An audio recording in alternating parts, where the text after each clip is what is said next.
start with Alexandria Ocasio-Cortez, who has suffered the most criminal and humiliating public hallucination.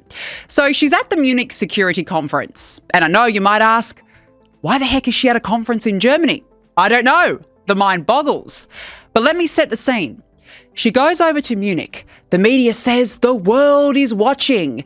AOC gives clearest signal yet she will run for White House in 2028 with very bold move to sink JD Vance. It says for the first time Ocasio-Cortez will lay out her foreign policy vision on the world stage, which is, of course, exactly what aspiring presidential candidates tend to do. The New York Times went with AOC steps onto a wider stage. So here it is, all the hype. This is her big international debut, her moment to prove herself. So please, go on. Give us your foreign policy vision then, AOC. Would and should the U.S. actually commit U.S. troops to defend Taiwan if China were to move? I think that this is such a, I think that this is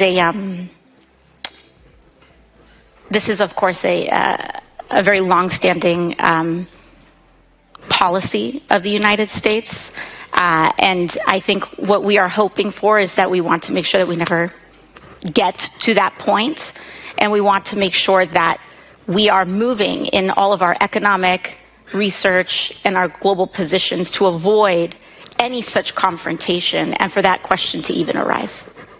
Right. Earth to Alexandria. Hello. Are you there? Are you with us? Time's ticking away. That was her big moment, her big foreign policy debut. I mean, I have not seen such a violent brain freeze since these good old days.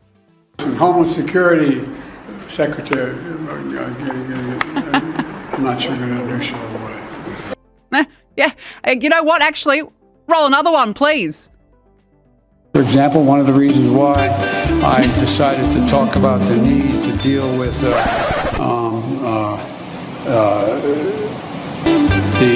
operation and the gouging that occurs in some of the pricing of beef and chicken and other things is that that's why I think that's why I indicated to you we're going to look at whether or not there's a violation. Oh, look, the nostalgia, by the way, the nostalgia.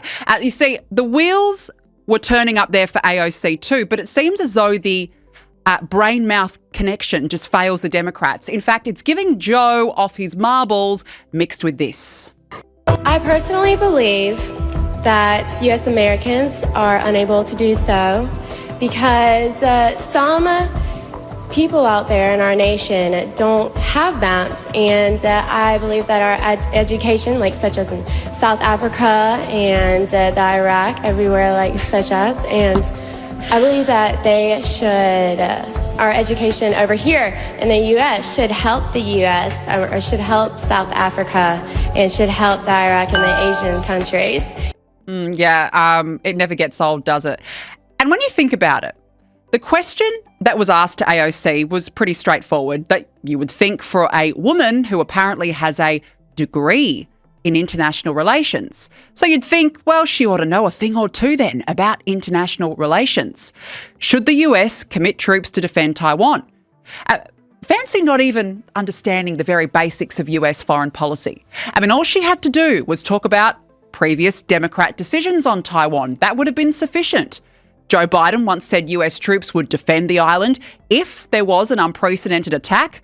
Former Speaker Nancy Pelosi, when she was not taking the knee for Black Lives Matter and suffering from an acute and chronic case of TDS, well, heck, she even took herself off to Taiwan. Or AOC could have spoken about the threat of China, but she never did. Was this her idea of showing America's strength? Because China right now is taking notes. Xi Jinping is proud. He's going, yee-haw, get that woman into the White House. This is fantastic. But let's be clear. AOC should not be allowed anywhere near the Oval Office. Because again, we're going to roll it. Americans deserve better than this. I think that this is such a, I think that this is this is, of course, a very long-standing. Look, it gets worse. I know it's cringe. I won't run it again. But I'll point out, she has form when it comes to international politics, because who could forget this classic from 2018 when she was asked about the Middle East? You use the term the occupation of Palestine. What did you mean by that? I think what I meant is like the settlements that are increasing in some of these areas and places where Palestinians are experiencing difficulty in access to their housing and homes. Do you think you can expand on that? Yeah, I mean, I think I'd also just, I am not the expert on geopolitics on this issue.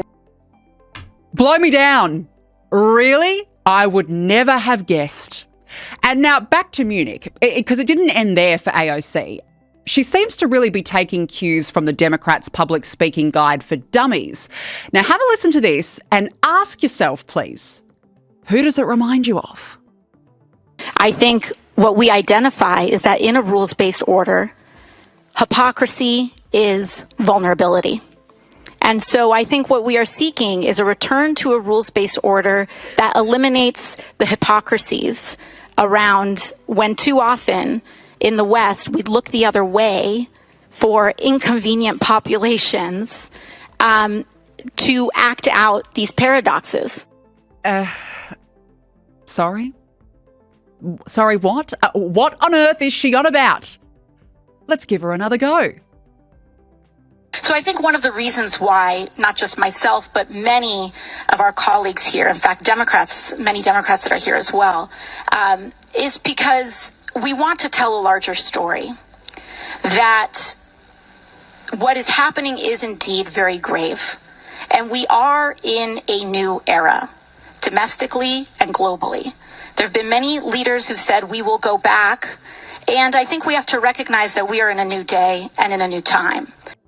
A new day and a new time. Now, I don't know about you, but I'm still none the wiser as to what that character is on about. So, ladies and gentlemen, I think we have a new word salad queen. You know what's coming, don't you? That's why we're here today. Because we have the ability to see what can be, unburdened by what has been.